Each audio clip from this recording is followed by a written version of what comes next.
Bonjour tout le monde. Alors aujourd'hui, on va séparer notre corps et le manche de notre pull. Là, je viens de terminer de filmer la vidéo comment remonter le dos. Et on va tout de suite procéder à séparation. Alors là, je suis au début de mon rang. Si vous voulez, là, c'était le marqueur du début de rang. Et comment je vais faire? Tout d'abord, il nous faut tricoter toutes les mailles de notre dos et arriver jusqu'au prochain marqueur et enlever les mailles, mettre de côté les mailles de manche. Alors là, tout simplement, vous tricotez toutes vos mailles de votre dos.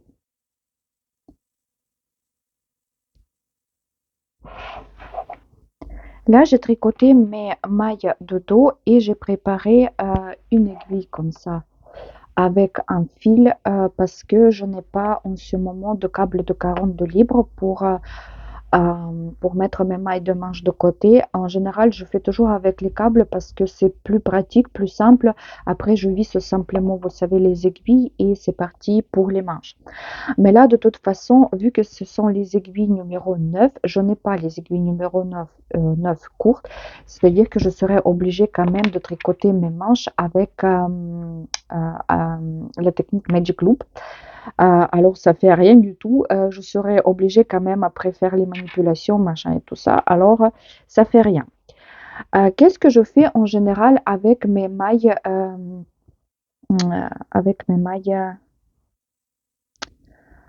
oh, dites-moi, réglant. Ben, je les rajoute en général toujours sur le corps. Euh, Pourquoi? Parce que j'ai toujours la tendance, malgré que quand je vous ai expliqué au début, quand je partage les mailles pour le corps, pour le devant, le corps et les manches, tout au début de calcul de notre réglant, j'enlève toujours quelques mailles du dos et de devant pour non, le contraire, j'enlève quelques mailles de mes manches pour les mettre sur le dos et le devant et quand même j'ai la tendance toujours d'avoir les manches trop larges. Et dans ce cas-là, c'est pas une exclusion parce que d'après mes calculs, euh, je ne vais pas en avoir assez de mailles pour le corps, c'est-à-dire que je ne vais pas avoir beaucoup d'aisance, mais par contre les manches, elles vont être larges, c'est-à-dire que quand je vais commencer à tricoter mes manches, je serai obligée tout de suite de faire quelques diminutions pour qu'ils ne soient pas trop larges. Alors, j'enlève le premier marqueur et je tricote cette maille de ce qui c'était la ligne réglant euh, sur le corps. J'enlève le deuxième marqueur et maintenant il me faut enlever toute cette maille, je vais la retourner, toute cette maille de manche sur le fil et je fais comme ça, simplement je les enlève et je pense que j'en ai 40 si je ne me trompe pas et selon mes calculs ça va faire un tout petit peu too much. En plus là on va rajouter les mailles, comment dire, les jeter pour sous les bras. Et j'aimerais bien en rajouter 7 pour que ça me donne un tout petit peu plus de largeur pour le corps. Et ça va élargir encore mes manches. Euh, Au début, je voulais peut-être prendre quelques mailles de chaque côté des manches et de les rajouter sur le corps. Mais je ne sais pas à vrai de dire si ça se fait ou si ça se fait pas. J'ai jamais essayé.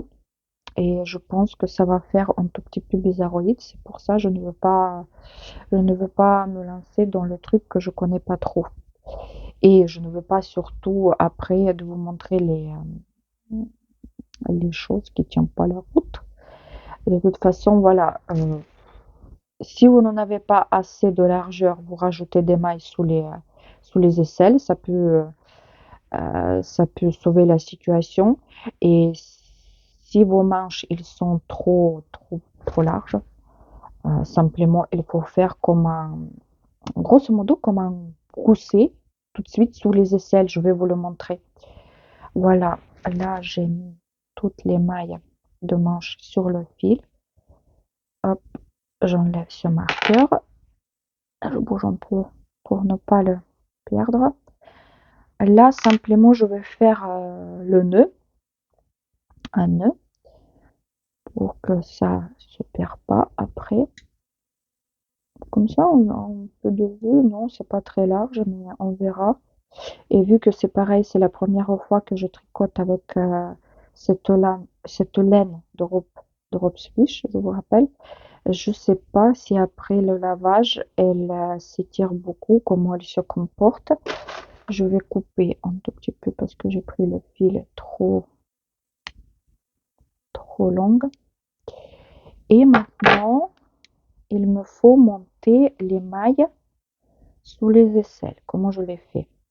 Là, notre fil, je fais comme une petite boucle. Je le fais comme ça. Une, vous voyez, ou sinon vous le prenez simplement vous voyez, comme ça. Ça vous fait une boucle.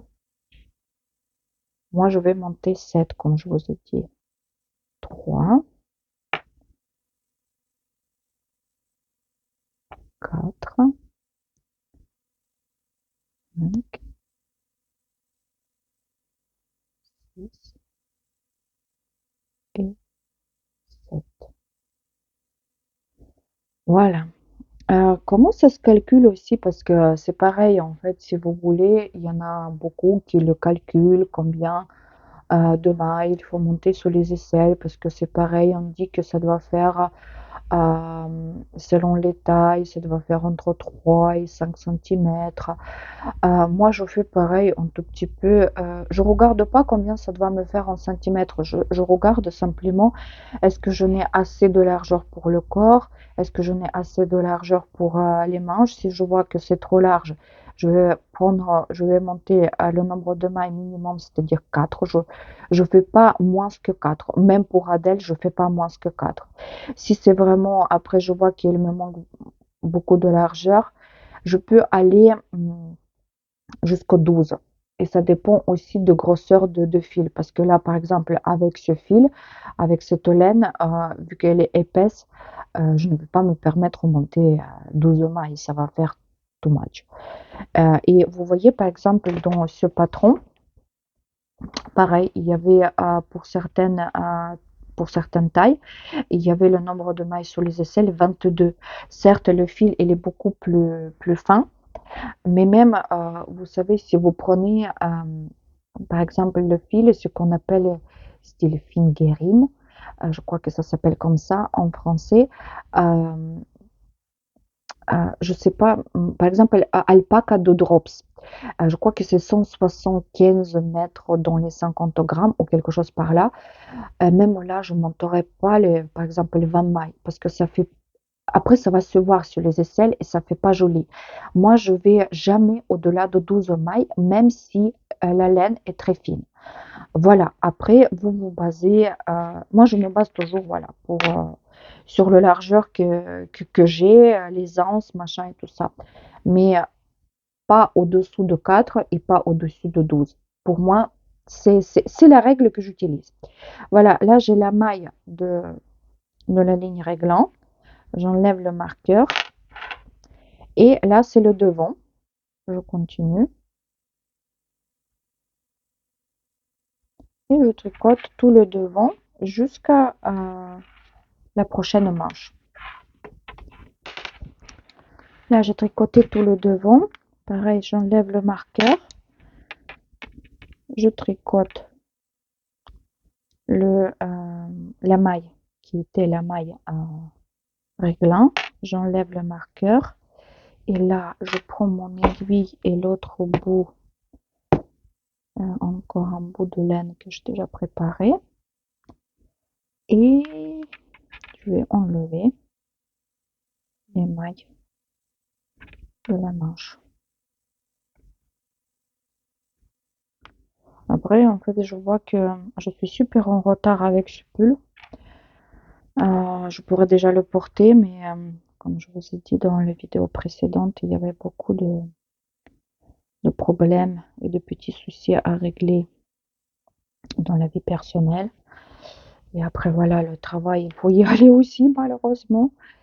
Et c'est pour ça, je traînais et il y avait des en cours qui étaient beaucoup plus importants. Il y avait des choses à finir déjà, comme les cadeaux et tout. Et c'est pour ça, vu que ce pull, je le tricote grosso modo à la caméra pour vous montrer et tout, euh, ça stagnait. Ça stagnait et tout. Voilà, là, j'ai fini.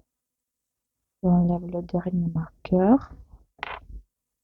Hop, on va faire le nœud. Hop, hop, hop. Hop.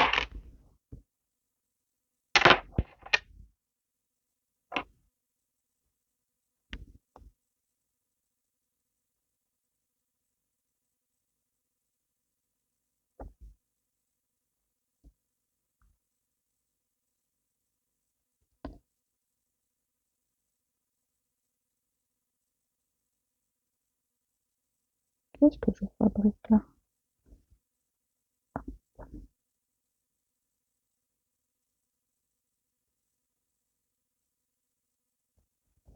Hop, je vais le couper. Et là, je vais monter encore une fois 7. Je vais faire 7 jetés, 2, 3, 4, 5, 7. Voilà, 7. Et il me reste là la dernière maille qui était la maille. C'était la maille réglant. Et cette marqueur, ce marqueur, je le garde parce que c'est le début du rang. Et maintenant, je commence à tricoter mon corps en rang sur la longueur souhaitée, grosso modo. Pour moi, ça correspond à peu près à 30 centimètres. Et après, je tricote encore 5 centimètres de côte. Et voilà, je vais vous juste montrer peut-être encore comment je tricote dans le premier rang, comment je tricote les mailles et les jetées. Ça, pareil, je pense que peut-être vous le connaissez, mais je vais vous le montrer quand même, vu que c'est mes vidéos, cette série de vidéos, elle s'appelle le pull basique de A à Z. Alors, je tricote toutes les mailles. Ça, c'est le dos. Et après, je vais vous montrer comment je tricote les jetés. Là, j'arrive à mes jetés et je le tricote simplement comme les mailles en droit. Il faut faire attention pour qu'elles ne glissent pas parce que sinon après ça va être un tout petit peu compliqué pour les retrouver parce que c'est pas des vraies mailles, c'est simplement les jetés qu'on a fait dans le rang précédent. Hop, je le prends légèrement. Je ne le prends pas par derrière pour les torser ou quelque chose comme ça. Je le tricote comme il se présente, comme les mailles en droit. Hop, voilà. Certes, ça fait pas très joli comme ça, comme vous le voyez, mais après, quand on va monter ici les mailles pour faire les manches, vous allez voir que ça va être sur l'envers et ça se verra pas. Euh, et du coup, euh, là, je tricote le devant et on se retrouve de l'autre côté. Et je vais vous montrer encore une fois. Et après, on va tricoter.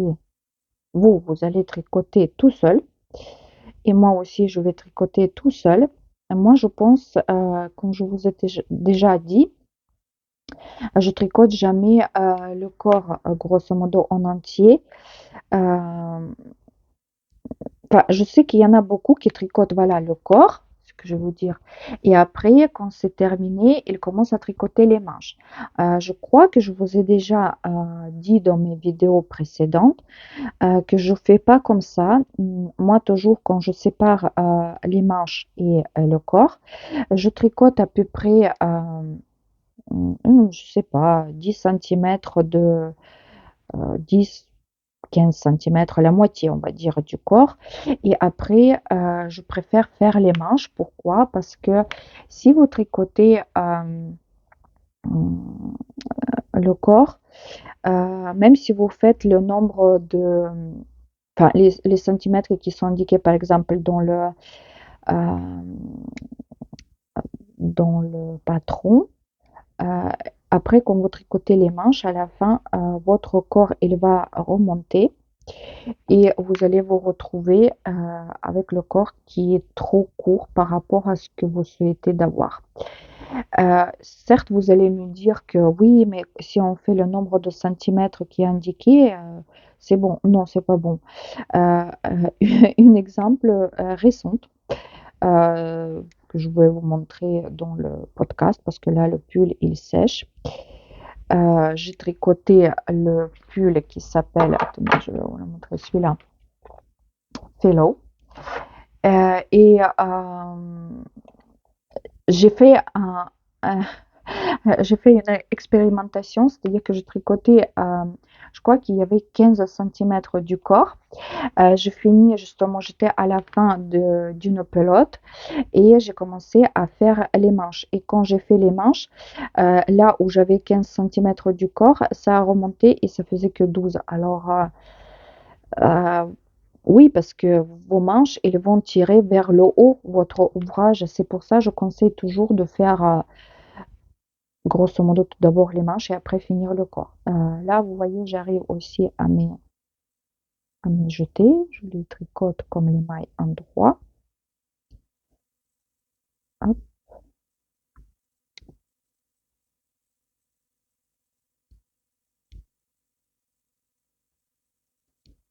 Et là, ça c'était la maille qui était encore la maille réglant. Et là, je reviens au début du mon rang.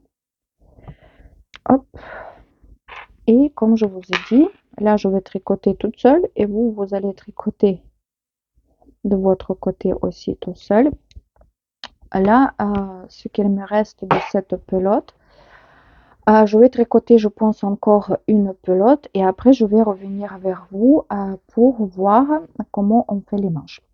Parce que ça, c'est sûr, je vais vous expliquer comment dire, comment vous pouvez faire les manches, les larges, avec diminution, sans diminution, en fait, voilà, ce que vous souhaitez faire. Pour l'instant, c'est tout pour aujourd'hui. Je vous souhaite de très bonnes semaines. J'espère que tout était clair jusqu'à là, que votre pull, il progresse. Et voilà, je vous dis à très bientôt sur ma chaîne. Bye bye à tout le monde.